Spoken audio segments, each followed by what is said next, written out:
13 stock है आशीष? 14 stocks है। और रिकॉर्ड बनाने के लिए कितने और आपको चाहिए? 15 प्लस चाहिए। 15 का और चाहिए? और चाहिए, ले लो नहीं है कोई? एक ही स्टॉक आ रहा है, लेकिन इसके सामने 2 स्टॉक ऐसे हैं जो एग्जिट भी कर रहे हैं, तो फिर डेटा थोड़ा सा और ढूंढना नहीं पड़ेगा मुझे। नाल्को यहाँ पर 80% से कम हो गई है, 79.8% है, स्टॉक बैन से बाहर दिख जाएगा। पीएनबी की भी आप पोजीशन देखें तो 78.5% है, 78.5%, ये भी 80% से कम है, तो स्टॉक बैन से बाहर आ जाएगा। लेकिन एंट्री करने के लिए पिछले 3 दिन से रोज लगातार प्रयास कर रहा है। कल की पोजीशंस कैनरा बैंक की 93.25% थी, आज 95% का आंकड़े को फाइनली क्रॉस कर दिया, 100% हो गए, तो कैनरा बैंक निश्चित कर लिया कि स्टॉक आपको बैन में दिखेगा।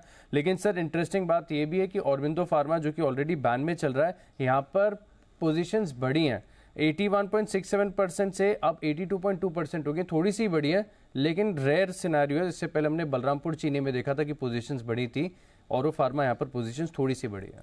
तो आज कैनरा बैंक के चांस है बैन में आने के? हाँ। ओके, और बाहर निकलने के चांस है आपके नेल्को और पीएनबी, दो तो आ ही जाएंगे पक्का ही है, और कैनरा बैंक के आने के चांस है, बाकी मामला डाउन। तो रिकॉर्ड बनाने के लिए थोड़ा और समय लगाएंगे आशीष। एक्चुअली अब बनना मुश्किल है आशीष, आपसे हो ना पाएगा सीरीज। क्यों बताइए सर। रिजल्ट सीजन खत्म हो गया।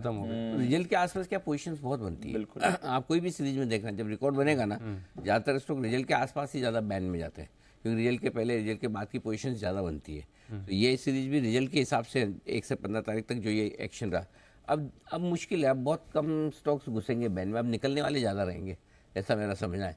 विश्वेश जी से एक बार जरा इस पर राय ली जाए। विश्वेश जी, क्या आमतौर पर आप देखते हैं ऐसा कि रिजल्ट सीजन के वक्त थोड़े बैन में जाने की ये जो प्रक्रिया होती है वो थोड़ी तेज हो जाती है?